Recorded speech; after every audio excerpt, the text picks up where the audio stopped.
Are you ready?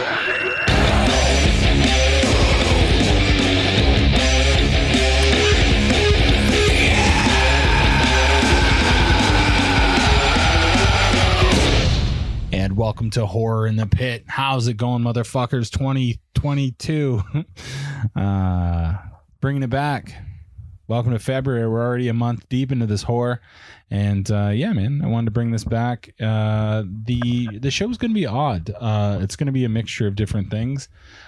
Today's show, I've got my two amazing kids, Logic and Artistic Dreamer, hanging out. How's everyone doing? Hi. There you go. But yeah, so essentially what we're going to do with this pod is a combination of like film reviews and music stuff. And then eventually I'm going to get back to getting guests on and whatnot and that sort of thing. So yeah, it's going to be kind of a combination of new movies, but also me showing the kids the ropes of some of the old stuff. Yeah. So the first one we chose, and I can't remember, why did we choose this one? I don't know. I think you just recommended it as one of them, and we just picked it. Okay. So we went for John Carpenter's The Thing, which is awesome. Phenomenal. Yeah, like it's, it's John Carpenter, who's a legend. But it definitely has some of the grossest and most well done practical effects in film. It is so good. Yeah, I totally agree. I thought that it was really well made for the time that it was made in, like, just because it was just so well done with the gore, and I just feel like it was really phenomenal work. Well, and that's why I kind of wanted you to watch it, because the way that I look at it, AD, is you're very much an artist yourself. Oh, yeah. And I mean, it's different types of art.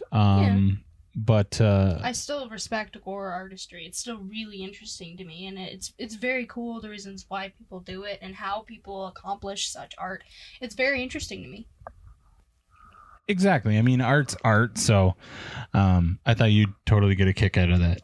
Oh yeah, it was disgusting. Like, I loved it, but it was unsettling. Like, that's the point, I guess, of gore art, is to unsettle you, but also you can really enjoy how it's achieved and how it's portrayed. It's a very visually appealing, but also visually grotesque sort of art. And that's something very special about it, is it's supposed to freak you out or gross you out, etc., but it's also to be enjoyed and respected for what it is. Yeah, exactly. And I think that's the point, is like, because it's got to be hard to go up to somebody and be like, okay, I need you to make a blob that essentially is like four dogs mixed together, all in different versions of melting and interchanging, etc. Go.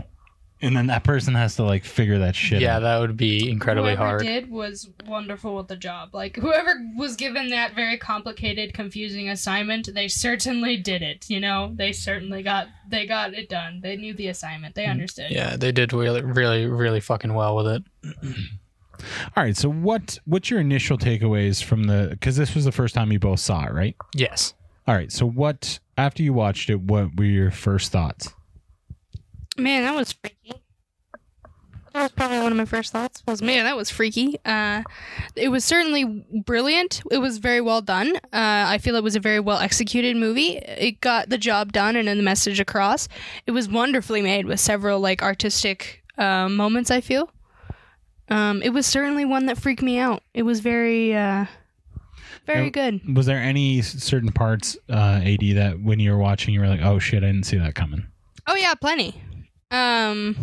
There was a lot I didn't predict about this movie. Yeah, it's oddly enough, it's kind of one of those ones that I don't. It doesn't tell you much. Yeah, like, it's not very predictable. It's just like it just kind of drops you in, and you have to kind of figure it out.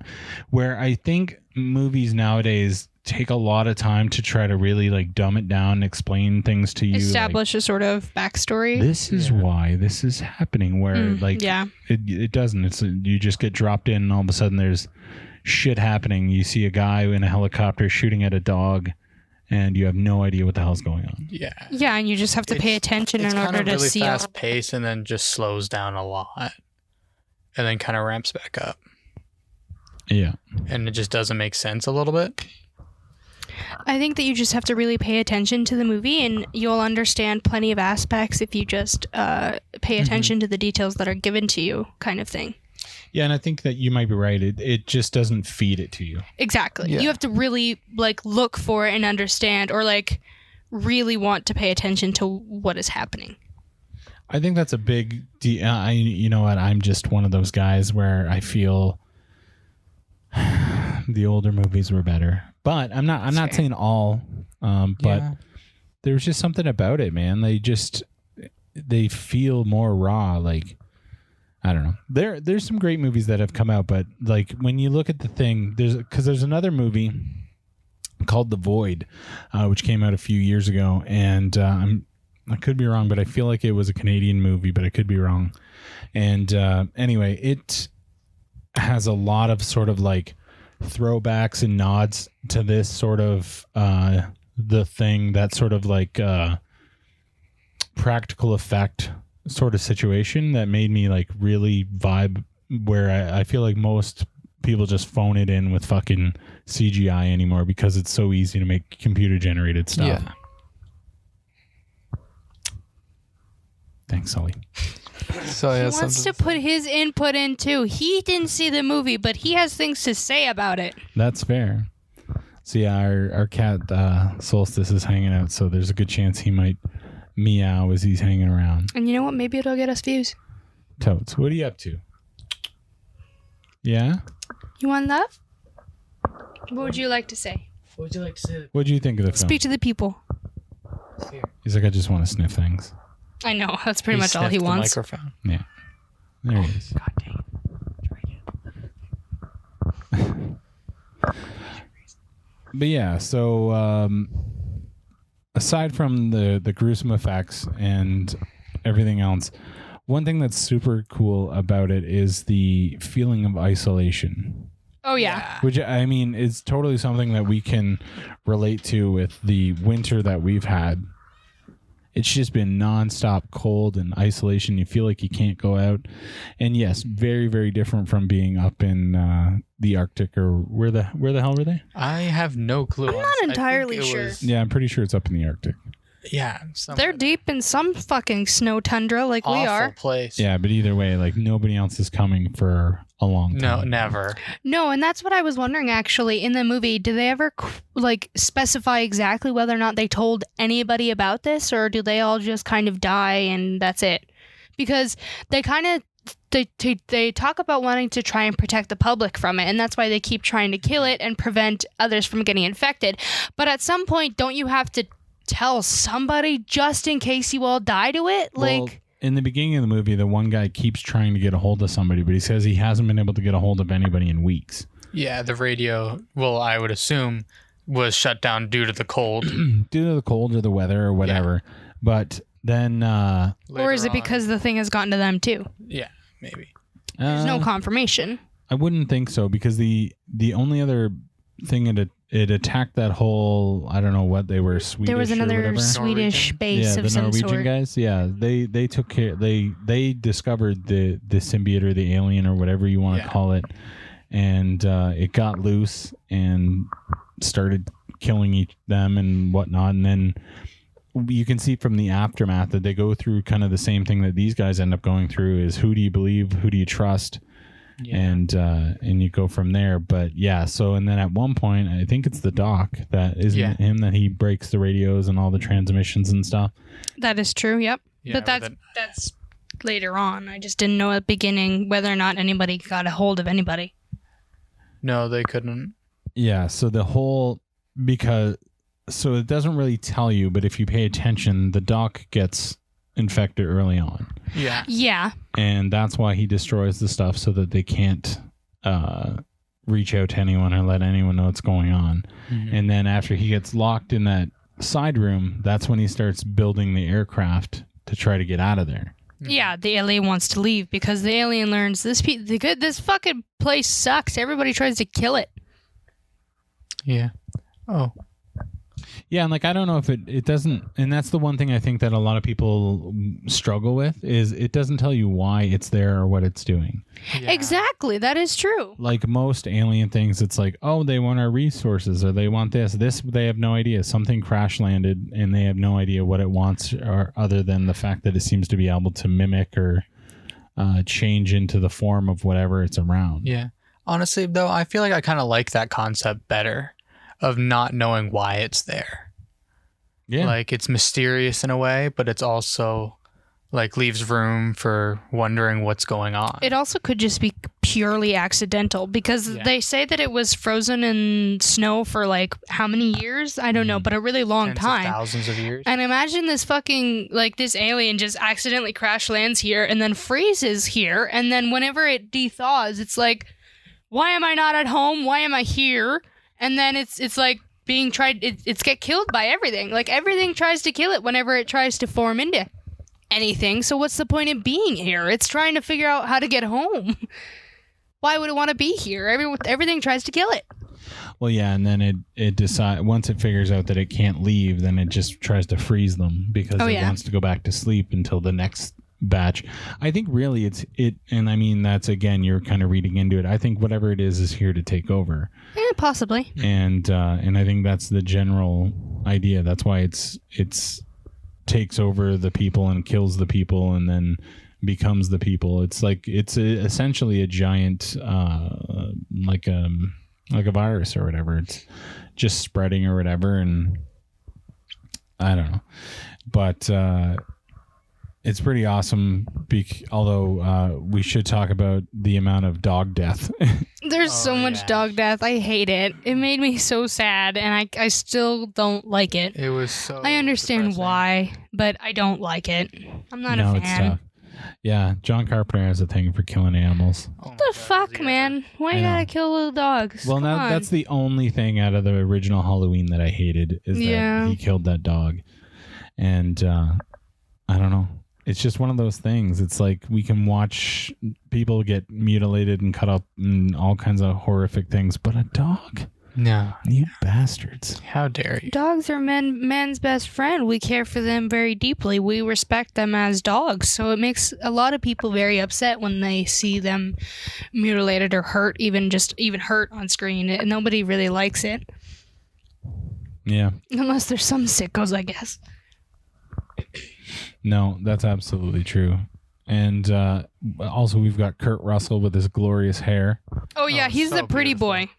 Yeah, like that was his thing back then. That's like just how he looked in every movie he did. It was like those giant, gorgeous, like flowing hair, like Bon Beautiful Jovi or hair. something. Well, it feels it feels right. You know, like there's that older movie that's always got the pretty guy. Like it just feels right. Usually the older movies have some sort of pretty or attractive guy. If it's a main lead guy, then usually he's rather well looking. It just makes sense.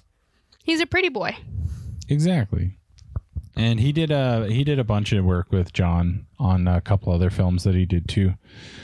But how would you, let's say you guys were in this position and there's a parasite and you don't know how, do you think that the pretty boy went too far with tying them down and testing the blood, or do you think that's something you would have done, or is there something you would have done differently?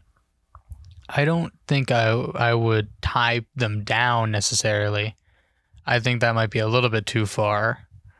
But I still like the entire idea of the blood testing because it worked. Mm-hmm. So I feel like the only thing I would do differently is just not tying them down. I completely disagree. I would have gone in the completely other direction, and by the time that I knew it was there, I would have nuked everybody. Okay. Above all, I feel that humanity would have mattered most in my brain. Rather, even if it was an insane delusion of mine, it doesn't matter if it was on the basis of sanity or not. I think I would have trapped everybody and nuked them just to make sure it would never So get out. you're saying you wouldn't have even given them a trial. You'd have known. Okay, Because whoever I'm it is me. going to try and lie or try and get out of it. You wouldn't have even tried to do any sort of thing. Okay. No, I would have killed everybody, and I would have done it well.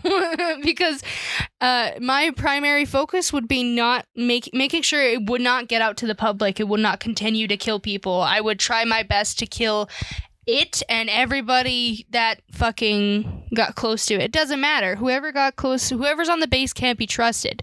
Nobody can be trusted because they can lie. Too in the end? Yeah. Even I could be infected. I'll kill myself in it. Yeah, who cares? Okay, psycho. The basis is that humanity will be super fucked if this thing gets over. Like it's an insane imitation. If it learns how to imitate humans, it can take over and kill everybody. It's a very big deal. You know what I mean? Mm-hmm.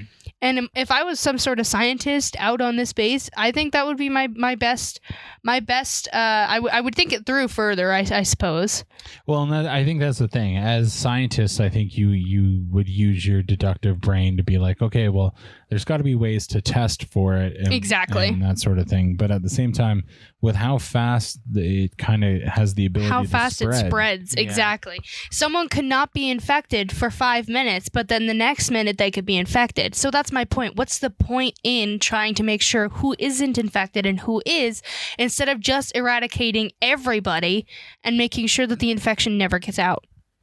So just as we're recording this, we do have the movie playing in the background, and right now they had just found that the blood. Look, man, spoilers. If you haven't seen this film, what the fuck? And number two, like, shut it. You don't listen to this until you've watched it. And if you're 15 minutes into this podcast, you already fucked up. But anyway, they just found like the blood, and like everybody's there, and so Buddy goes and he's trying to get a shotgun, like.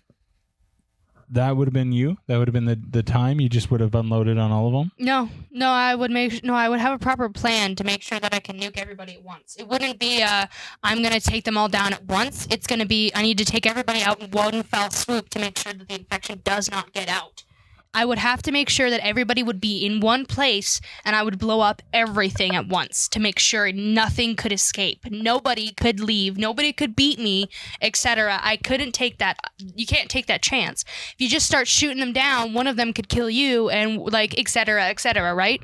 Well, I mean, like, I don't know. This dude's got like 5 shotguns there, although I guess the one guy has a handgun. Yeah, he's got a handgun, but also there's another guy that could easily overpower you regardless of your weapons, unless you shoot real fast. There's several other guys there. Yeah. They could all take you down. That's why you need to kidnap them like one by one or something. You need to kidnap each of them to lock them in a room or something, the way that he did to test them, but instead just nuke everyone. Just kill everyone. It would be wrong. Like, it wouldn't be something I would enjoy. However, when it comes to the infection, yeah, I think that would probably be something I would plot out. Just the best option in the end? It would be, because even at the end of this movie, it's not clear whether or not the infection is fully finished and dead, or whether or not the last 2 remaining people that seem to be alive, although they could die in the end anyway, it's not clear whether or not there's 2 survivors, or whether they died of the cold, or whether they survived because of the burning fire. You know, it's not fully clarified what happens there, or whether or not they're still infected with the virus.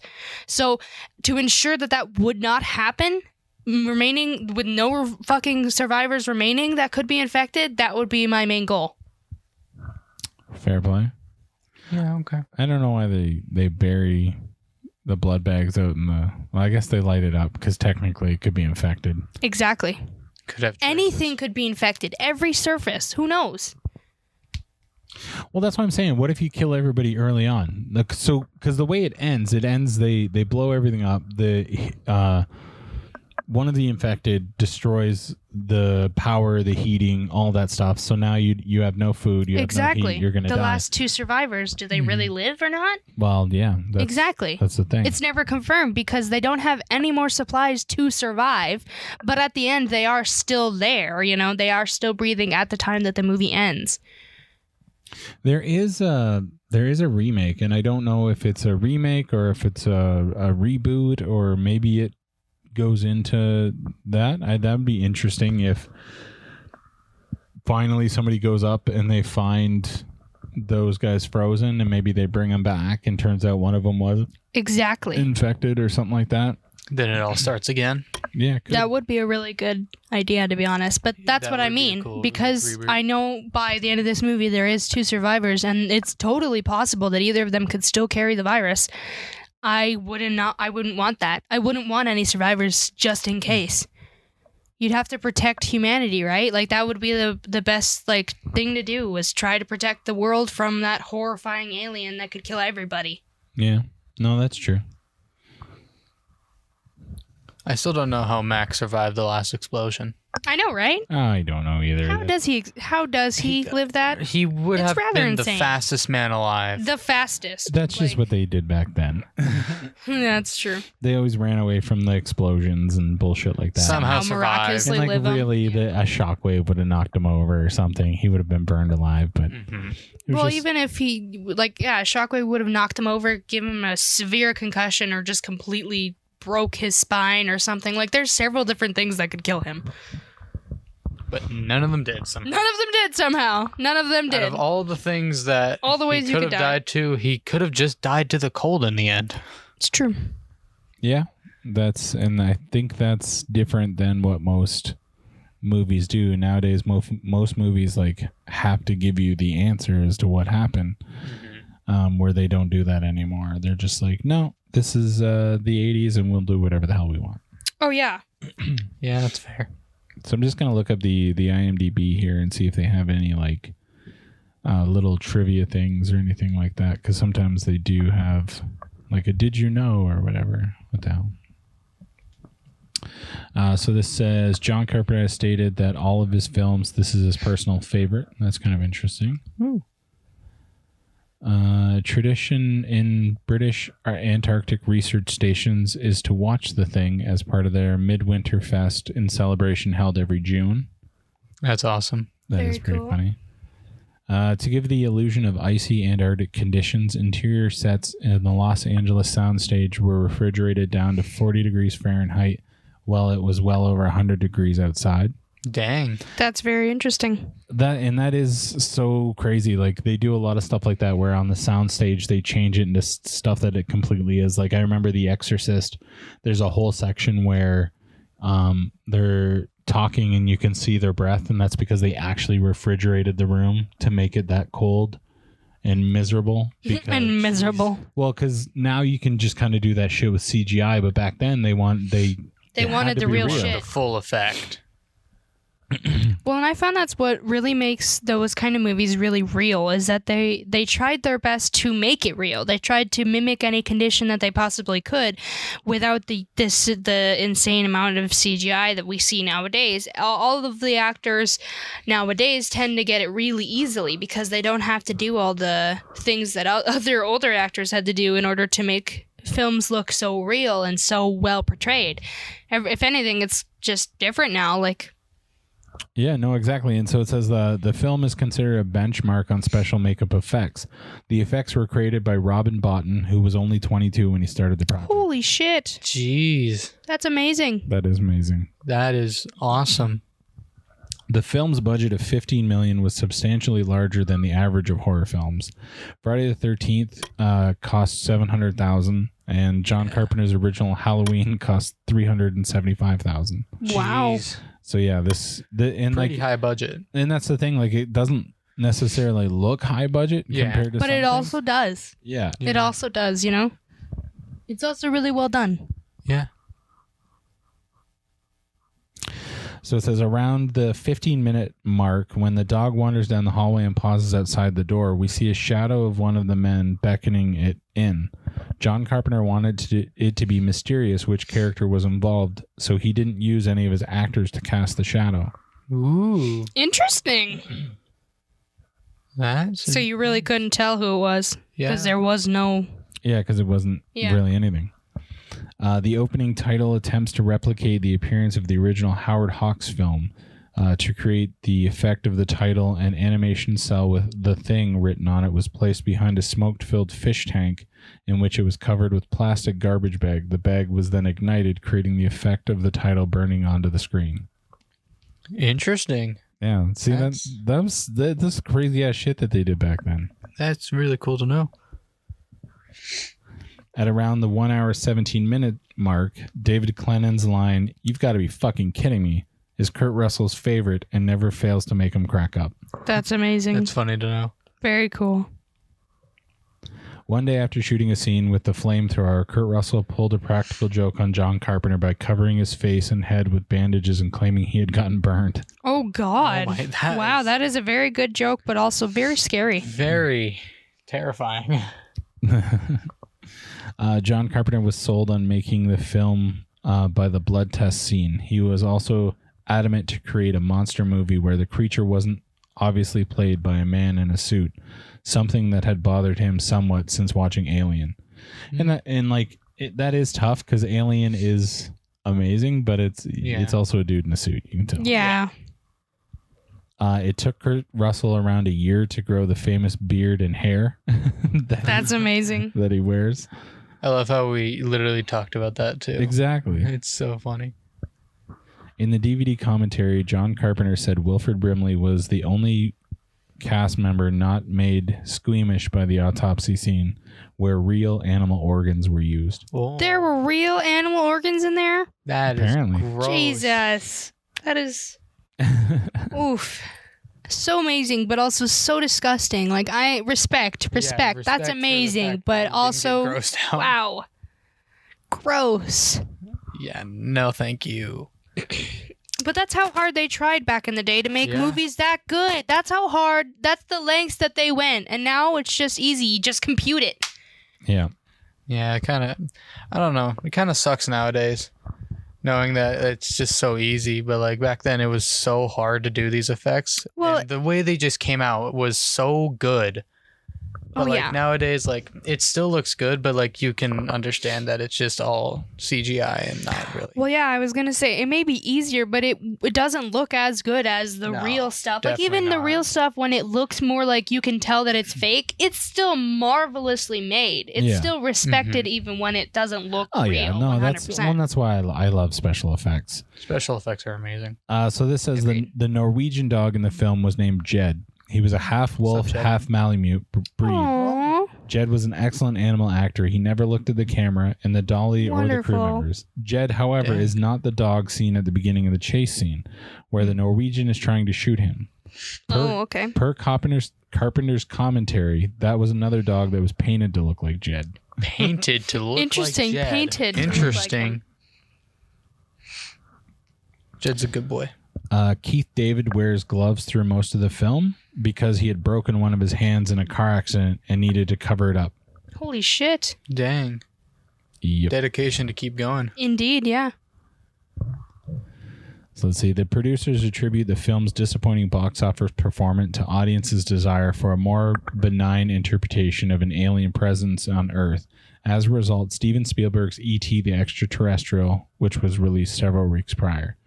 So people saw E.T. and they were like, oh my God, I love it. And then John Carpenter's like, how about you check out my alien? And they're like, no. No, your alien scares the fuck out of me and my children, John Carpenter.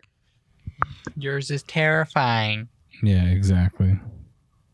Yours gave me nightmares last night. Oh, that's why he's the legend. Yeah, true. So takeaways. You liked the film, you loved it. Would you watch it again? No, I because it was just so blah.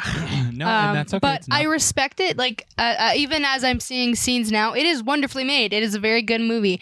But because I would probably just skip some of the dog gore parts because I wasn't a fan of it. I even at the time I don't think I tried. I try not to pay too much attention just because that bugs me. But it's amazing. You know, I'm not saying any. No offense to the movie. I just don't want to see that as much. But.